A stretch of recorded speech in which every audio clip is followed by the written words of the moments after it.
I confronted my husband with the evidence from the detective agency. He admitted, "Right, we're having an affair. And I'm crazy about her. I'm going to be with her. And you're going to leave." "Are you sure about that?" "I don't care what will happen." "My name is Amy. I'm a 37-year-old office worker.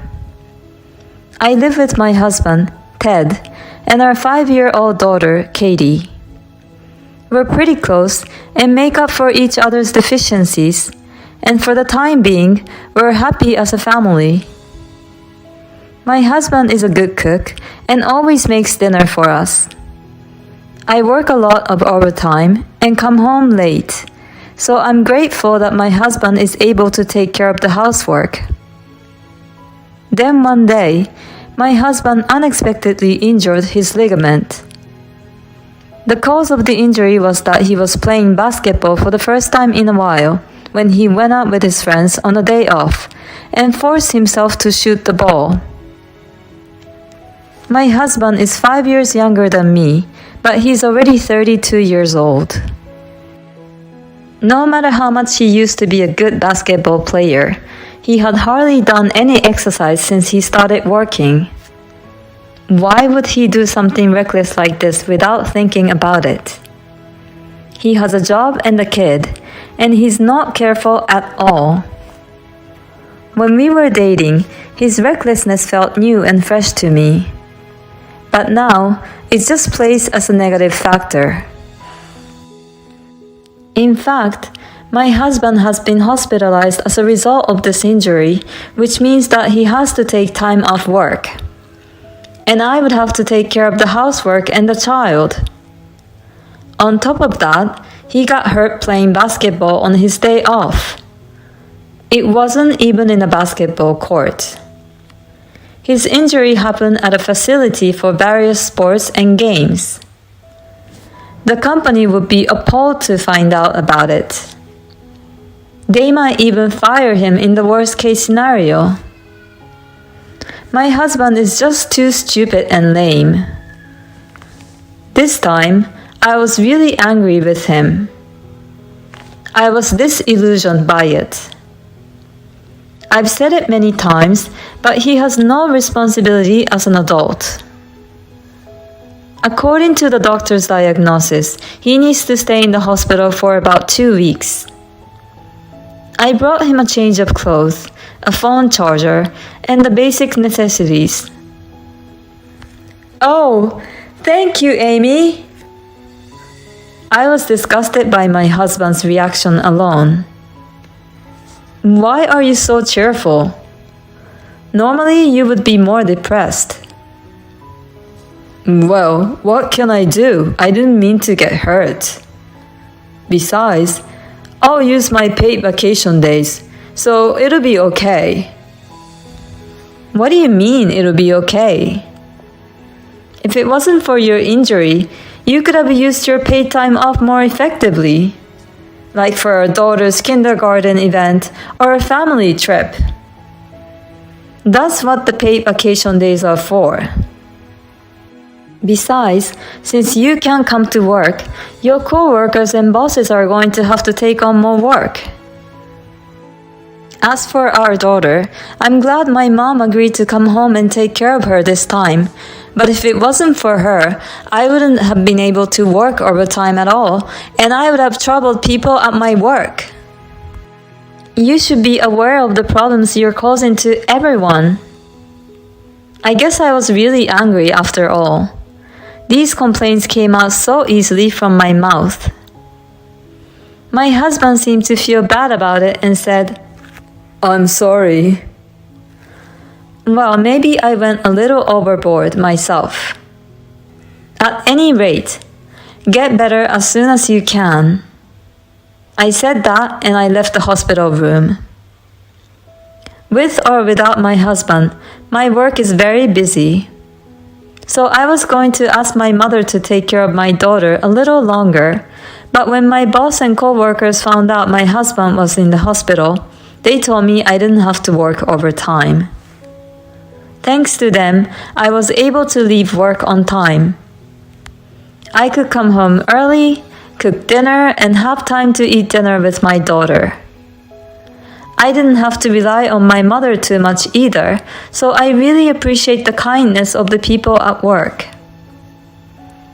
About a week after my husband was hospitalized, I met up with my mother and daughter after work and went to visit my husband. When we arrived at his hospital room, I heard him laughing happily and a woman's voice. "Oh my God, Ted!" Who could it be? I wonder if she was my husband's colleague or junior colleague at work. When we entered the hospital room, there was a nurse there. She looked young, maybe in her early 20s, slim and quite beautiful. "Oh, there's your wife and your lovely daughter. Well, I'll leave you all." The nurse said hello, gave us a quick bow, and left the room. While I'm busy with everything, you're chatting with a beautiful nurse so carelessly? My husband must have noticed my cold stare, because he clearly seemed nervous. "Hey, thank you all for coming." But thanks to my daughter, my husband didn't have to be scolded by me. "Hey, Dad!" My daughter was hugging him, looking very happy to see him for the first time in a week. "Katie, I missed you so much." "Is your leg okay?" "Now that you're here, Katie, it's going to be fine." "So you be home soon?" "Yes, I will." "Yay!" "Yay!" Since my daughter seemed to be happy, I decided to leave the scolding to my husband. After our visit, my mother blurted out to me, "That young nurse was calling his name in such a friendly way." That's right. Now that she reminded me, it sounded even intimate. But I could not imagine that my husband would have the nerves to do anything with a beautiful young nurse. Well, I mean, she wouldn't even care about him. But it sure wasn't completely out of the question. They say nurses don't get to meet many men. Maybe she's quite a predator. And finally, 2 weeks after my husband's injury, he was discharged from the hospital. On the day he was discharged, I went to his hospital room, and he was talking happily with that beautiful nurse again. And in the car on the way home, he looked so bored. I would think that he would be happy to get out of the hospital. I thought this was suspicious. So I decided to hire a detective agency to look into it. The evidence of the affair between my husband and the beautiful nurse came out immediately. After he was discharged from the hospital, he went to the hospital after work because he had to go to rehabilitation. But in fact, that was not the case. His leg was already healed, so he lied about the rehabilitation and went to the nurse's house. I couldn't believe it. How on the earth would my husband have an affair with that beautiful nurse? Do beautiful nurses have a weird taste? I confronted my husband with the evidence from the detective agency. And he said, "Yes, I'm having an affair. I'm crazy about her. I'm going to be with her. And you're going to leave. I really don't care what will happen." "I don't care what happens. I'm in love with her." "Okay, do what you want. This is ridiculous."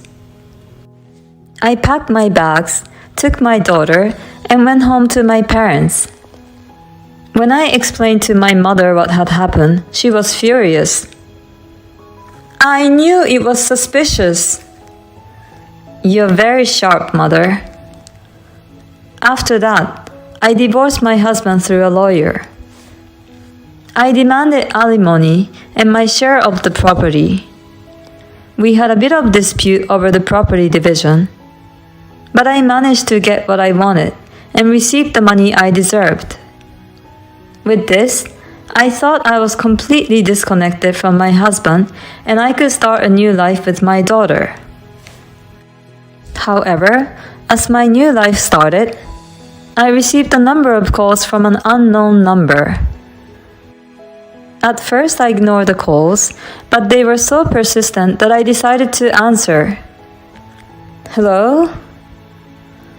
Finally, she picks up. Hey you, what's going on? Well, who is this? I'm Anna, Ted's new wife. Oh, the adulterous partner. Well, so I'm the wife. What the hell do you want? You demanded an unbelievable amount of alimony and property division from my husband. No, I had a lawyer come up with a fair amount. Then why does he have to sell the house to pay for it? That's because his salary is low. Huh? How can it be low if he works for a foreign invested company? Huh? What are you talking about? I'm the one working for a foreign invested company, not him. What do you mean? I'm sure my husband lied to you to look good. Because I complain to him sometimes about the nature of my job and the problems I've been having. So I'm sure he was able to incorporate this into his conversations with you. My husband is a regular employee of a small company. His salary is quite low, about half of what I make. Oh no, that's a scam. I approached him because he said he worked for a foreign invested company and owned the house in his name. The house is in our joint name, and by the way, I made a down payment. So if my husband continues to live in that house after the divorce, he'll have to pay me half of the house's appraised value. Oh no! He's not handsome and doesn't even have the money. There's nothing attractive about him. Well, I guess not attractive enough to have an affair with. He was a good dad though. I don't care if he's good with kids. I got cheated on. I'm sorry to hear that. But you better pay your alimony too. Otherwise, I'll go right out. After that, I got a call from my ex-husband protesting. Apparently, he was dumped by his adulterous partner. Just before they were about to get married, she ran away. But he was the one who tried to seduce a beautiful nurse by lying to her and trying to look good to begin with, so it's his fault. I told him that if he has a problem, try to earn as much as I do first. Then I hung up the phone. Since then, I see my ex-husband only when my daughter wants to see him. He whines every time he sees me. I heard that his injury from playing caused a lot of trouble for people at his work. His boss hates him for that, and he's never going to get promoted in the future. He really deserves it. I, on the other hand, am back at home and working hard, while my parents support me in raising my child. This allows me to have money from my daughter's education, and I'm able to take weekend trips with my family. I was worried that the divorce might have a negative impact on my daughter, but she still smiles sweetly as ever. I will continue to work hard to keep her smile. Thank you for watching. Please subscribe to the channel if you like. See you in the next video.